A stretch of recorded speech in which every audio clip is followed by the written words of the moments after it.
ભુજના ward number 1 અને 2 માં લાંબા સમયથી પીવાના પાણીની ગંભીર સમસ્યા સર્જાતા સ્થાનિક રહીશો દ્વારા નગરપાલિકા કચેરી ખાતે ઉગ્ર રજૂઆત કરવામાં આવી હતી। કાસમ સમયે જણાવ્યું હતું કે આ વિસ્તારમાં પીવાના પાણી સાથે ગટરનું ગંદુ પાણી ભળીને આવી રહ્યું છે, જેના કારણે રોગચાળો ફાટી નીકળવાની ભીતિ સેવાઈ રહી છે। આ ઉપરાંત વાલ્વમેનો પોતાની મનમાની ચલાવે છે અને જનતા સાથે અસભ્ય વર્તન કરે છે।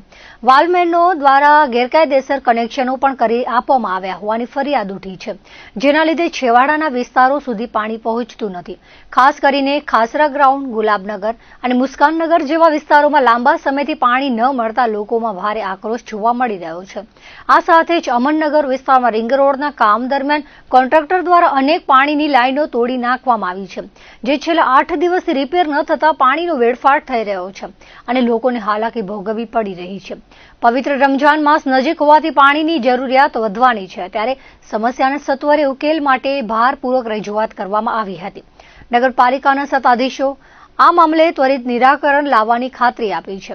જવાબદાર અધિકારીઓએ વાલ્વમેનો સામે કડક પગલાં ભરવાની અને તૂટેલી લાઈનનું સત્વરે રિપેર કરાવવાની ખાતરી આપી હતી। વોર્ડ નંબર 1 અને 2 એક પાણી આવે છે, શરૂઆતમાં ગટરના પાણી આવે છે અને વાલ્વમેનોના બે જવાબદારી જે નિવેદનો છે પ્રજાને વ્યવસ્થિત જવાબ નથી આપતા, એની લોકોની રજૂઆત હતી કે વાલ્વમેનો નથી દાદ આપતા।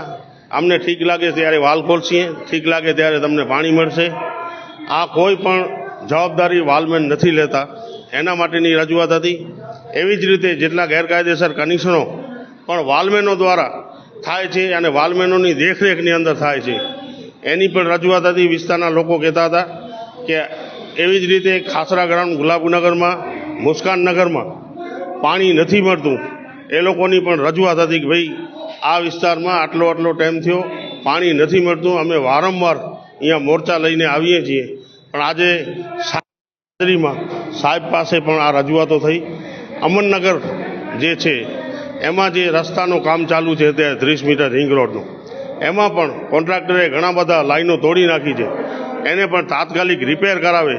છેલ્લા 8 દિવસથી લાઈનો તૂટેલી છે, રિપેર નથી થઈ, અને તાત્કાલિક રિપેર કરાવે અને આ વિસ્તારના લોકોને પાણીની જે ફરિયાદ છે એમાંથી રાહત મળે। હવે અમારો ઉપર રમજાન મહિનું ચાલુ થઈ રહ્યું છે અને એક બાજુ ગટરના પાણી આવી રહ્યા છે, બીજી બાજુ પીવાનું પાણી ક્યાંક મળતું પણ નથી। તો આ બધે રજૂઆતોનું સાહેબે ખાતરી આપી છે કે હું તાત્કાલિક આનો નિરાકરણ કરી અને પગલાં લઉં છું, કે વાલ્વમેનો ઉપર પણ પગલાં લઉં છું અને વાલ્વમેનોને રૂબરૂ પણ બોલાવ્યા છે કે ભાઈ આ શું કામ આવી મોટી ફરિયાદો વારંવાર જ્યારે વિસ્તારના લોકો કરતા હોય, પોતે જ ગેરકાયદેસર કનેક્શન કરે અને પાણી ના આવે તો કોઈને દાદ નથી આપતા, જવાબ પણ નથી આપતા।